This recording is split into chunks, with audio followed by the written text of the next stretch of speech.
Doctor असीम गुप्ता अपने LNJP hospital में एक बहुत सीनियर डॉक्टर थे,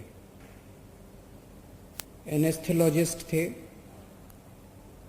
आईसीयू में उनकी ड्यूटी थी और कोरोना के पेशेंट्स का इलाज करने का उनकी ड्यूटी चल रही थी पिछले कुछ महीनों से। उनके सभी साथी बताते हैं कि कितनी शिद्दत के साथ और कितनी मेहनत के साथ वो पेशेंट्स की सेवा किया करते थे। कोरोना के मरीजों की सेवा करते करते 3 जून को उन्हें खुद कोरोना हो गया। अस्पताल में भर्ती हुए और अंत में वो कोरोना से लड़ते लड़ते हम सबको छोड़ के चले गए। उनकी वाइफ भी डॉक्टर हैं। आज सुबह उनकी वाइफ से मेरी लंबी बात हुई। उनकी वाइफ को भी कोरोना हो गया था, लेकिन उनकी वाइफ कोरोना से बाहर निकल आई हैं और वो अब स्वस्थ हैं। हम सब प्रार्थना करते हैं कि डॉक्टर असीम गुप्ता की आत्मा को भगवान अपने चरणों में जगह दे। ऐसे लोगों की वजह से ही आज हम लोग कोरोना से लड़ पा रहे हैं। डॉक्टर असीम गुप्ता हम सब लोगों के लिए बहुत बड़ी प्रेरणा हैं और हम सब दिल्ली वासी और देशवासी उनकी इस सेवा को नमन करते हैं। दिल्ली सरकार उनके सम्मान में उनके परिवार को 1 करोड़ रुपए की सम्मान राशि देगी।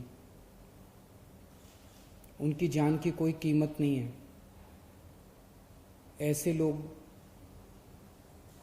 देश की, इंसान की सेवा करते करते हंसते हंसते छोड़ के चले जाते हैं, लेकिन उनके जाने के बाद ये एक छोटी सी राशि है जो देश की तरफ से, लोगों की तरफ से, दिल्ली के लोगों की तरफ से उनके परिवार को दी जाएगी।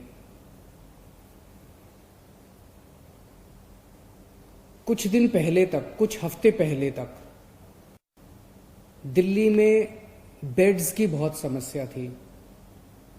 लोग अस्पतालों के दर दर की ठोकरें खाते थे। अगर कोई घर में कोरोना से बीमार हो जाए तो एक अस्पताल से दूसरे अस्पताल, दूसरे से तीसरे अस्पताल, जिस अस्पताल में जाते थे सुनने को मिलता था कि बेड भरे हुए हैं, बेड भरे हुए हैं, बेड खाली नहीं है। मेरे पास बहुत फ़ोन आते थे। रात रात भर में जाग के लोगों के लिए अलग अलग अस्पतालों में बेड्स का इंतजाम करता था। पिछले 1 महीने में हम लोगों ने कई कदम उठाए, जिसकी वजह से आज दिल्ली में बेड्स की कमी नहीं है। पर्याप्त मात्रा में बेड्स हैं। 13,500 अभी बेड्स हैं कोरोना के, और उनमें से केवल 6,000 भरे हुए हैं, 7,500 खाली हैं। तो बेड्स की कमी नहीं है। लेकिन पिछले कुछ दिनों से मैं देख रहा हूं प्लाज्मा को लेके काफी अफरा तफरी मची हुई है। अब मेरे पास खूब फोन आ रहे हैं लोगों के। लोग कहते हैं जी हमारे फलाना मरीज बीमार है, उसको प्लाज्मा दिलवा दीजिए, इसको प्लाज्मा दिलवा दीजिए, और लोग दर दर की ठोकरें खा रहे हैं। बहुत ज़्यादा अफरा तफरी मची हुई है दिल्ली में। दिल्ली सबसे पहला राज्य था देश में। आप लोगों को याद होगा लगभग 2-2.5 महीने पहले मैंने बताया था कि हम लोग प्लाज्मा थेरेपी का ट्रायल कर रहे हैं। हमने प्लाज्मा थेरेपी का ट्रायल किया, 29 मरीजों के ऊपर किया। जो नतीजे आए वो काफी उत्साहवर्धक थे।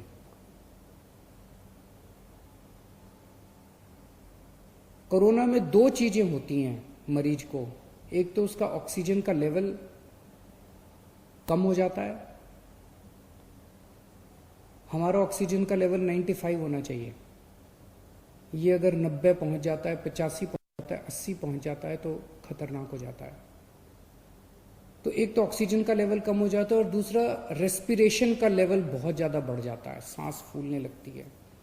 रेस्पिरेशन का लेवल 15 होना चाहिए, ये 20 पहुंच जाता है, 25 पहुंच जाता है, 30 के ऊपर पहुंच जाता है। ये देखने में आया कि अगर प्लाज्मा दे दिया जाए तो ऑक्सीजन के लेवल में भी अच्छी बढ़ोतरी होती है और रेस्पिरेशन का लेवल भी गिर जाता है, कम हो जाता है। तो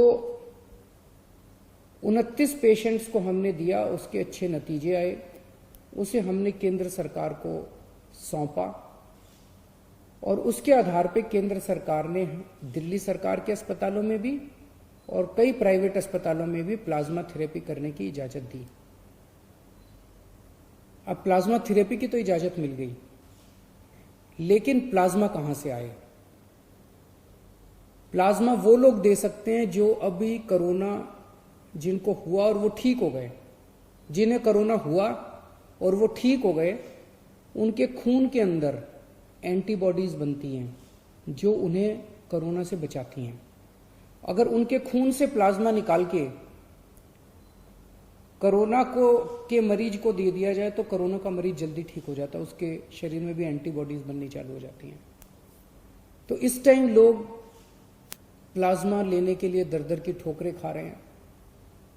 इसीलिए दिल्ली सरकार ने तय किया है कि हम दिल्ली में प्लाज्मा बैंक बनाएंगे। ये अपनी तरह का पहला प्लाज्मा बैंक होगा कोरोना के मरीजों का इलाज करने के लिए।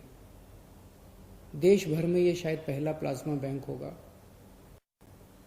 हम ये नहीं कह रहे कि केवल सरकार प्लाज्मा ले पाएगी और अगर कोई प्लाज्मा डोनेट करना चाहे तो कोई और नहीं ले सकता, हम ये नहीं कह रहे। अगर कोई फैमिली है, उन्हें प्लाज्मा चाहिए, उनका दूसरा रिश्तेदार है, वो कोरोना से ठीक हुआ, वो दे रहा है, तो ले लें, हमें कोई दिक्कत नहीं है। जो हमारा मकसद है, जो अभी एफर्ट्स चल रहे हैं उसको और मजबूत करना, उसको कमजोर करना नहीं है।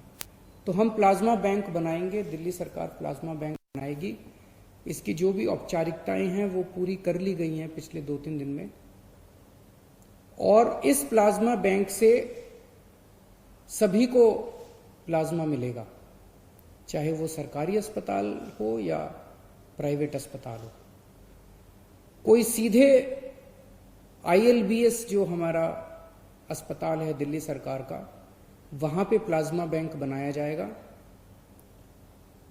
अगर किसी को प्लाज्मा चाहिए तो डॉक्टर को या अस्पताल को प्रिस्क्राइब करना पड़ेगा, लिख के देना पड़ेगा कि इनको प्लाज्मा थेरेपी की जरूरत है। कोई खुद के नहीं कह सकता कि मेरा फलाना बीमार है इसलिए मुझे प्लाज्मा दे दो। डॉक्टर की रिकमेंडेशन जरूरी है और डॉक्टर या हॉस्पिटल ILBS को अप्रोच करेंगे और ILBS उन्हें प्लाज्मा दे देगा। ये प्लाज्मा बैंक हमारा 2 दिन में शुरू हो जाएगा। इसकी सारी कार्रवाई हम लोग पूरी कर लेंगे, लेकिन इसमें सबसे इंपॉर्टेंट चीज है, जो लोग ठीक हो गए हैं उन लोगों को सामने आके प्लाज्मा डोनेट करना पड़ेगा। अभी भी लोग कर रहे हैं, लेकिन इस कोई व्यवस्था नहीं है, अब इसकी व्यवस्था बना दी जाएगी। तो जो लोग ठीक हो गए उनसे मेरी हाथ जोड़ के प्रार्थना है, जिंदगी में किसी की जान बचाने के कम मौके मिलते हैं, ये मौका आपको मिला है। मेरी सब लोगों से जो लोग कोरोना से ठीक हो गए उन सब लोगों से प्रार्थना है हाथ जोड़ के कि आप सब लोग सामने आके खुल के प्लाज्मा डोनेट कीजिए ताकि दूसरों की जान बचाई जा सके। एक तरह से यही सच्ची भगवान की सेवा है, एक तरह से यही सच्ची भगवान की भक्ति है। मैं ये बता दूं कि ये गलतफहमी ना हो कि प्लाज्मा कोई संजीवनी बूटी है, प्लाज्मा से सबकी जान बच जाएगी। अगर कोई पेशेंट अंतिम स्टेज में पहुंच चुका है, कोमोर्बिडिटीज हैं, दूसरी बीमारियों से घिरा हुआ है, मल्टी ऑर्गन फेलियर हो चुके हैं, वेंटिलेटर पे जा चुका है, ऐसे पेशेंट्स को बचाना मुश्किल होता है। लेकिन जो पेशेंट्स अभी मॉडरेट स्टेज में हैं, अभी उनकी स्थिति खराब नहीं हुई है बहुत ज़्यादा, उनके लिए ये मददगार साबित होता है, इतना समझ लिया जाए। एलएनजेपी के हमारे जो हेड हैं डॉक्टर सुरेश, उनसे मैंने बात की। उन्होंने बताया कि अभी पिछले कुछ दिनों में उन्होंने 35 मरीजों को प्लाज्मा दिया है, जिसमें से 34 बच गए, एक की मौत हुई। एक और दिल्ली का प्राइवेट बड़ा हॉस्पिटल है, उनसे जब मेरी बात हुई, उन्होंने 49 लोगों को प्लाज्मा दिया, 46 लोग बच गए। मैं ये नहीं कह रहा, हो सकता है ये जो 34 लोग हैं और 46 लोग हैं वैसे भी बच जाते, उनमें से कितने, लेकिन ये एक आंकड़ा है, उसमें से कितने बचते कितने नहीं बचते कह नहीं सकते। जो डोनर्स हैं उनके मन में गलत फहमियां हैं। एक तो डोनर्स को ये लगता है कि मैं दोबारा प्लाज्मा देने जाऊंगा, कोरोना के अस्पताल में जाऊंगा, अभी दोबारा कोरोना ना हो जाए। वैसे तो दोबारा कोरोना नहीं होगा, लेकिन फिर भी हमने व्यवस्था आईएलबीएस में की है। आईएलबीएस कोरोना अस्पताल नहीं है। आपके आने का, जाने का, टैक्सी का सारा इंतजाम दिल्ली सरकार करेगी। बस आप हाँ कह दीजिए कि मैं कोरोना देना चाहता हूँ, मैं प्लाज्मा देना चाहता हूँ। और आईएलबीएस में अच्छी व्यवस्था की हुई है। मेरे ख्याल से आधा घंटा पौना घंटा लगता है आदमी को वो देने के लिए। अगले कुछ दिनों के अंदर हम नंबर जारी कर देंगे। उस नंबर पे जो जो लोग देना चाहते हैं उस नंबर पे कॉल करके, व्हाट्सएप करके हमें बता सकते हैं कि मैं देना चाहता हूँ, और उनसे संपर्क करके उनसे सारा इंतजाम कर दिया जाएगा उनसे प्लाज्मा लेने का। सरकार की तरफ से भी हम कॉल करेंगे, जितने पेशेंट्स अभी ठीक हुए उन लोगों को, उन्हें मनाया जाएगा, उन्हें प्रेरित किया जाएगा कि ज़्यादा से ज़्यादा लोग अपना प्लाज्मा दें। और ये जितने एंटीबॉडी टेस्ट हो रहे हैं, ये एंटीबॉडी टेस्ट से भी बहुत सारे ऐसे लोग हैं जिन्हें कोरोना हो गया, ठीक हो गए, पता भी नहीं चला।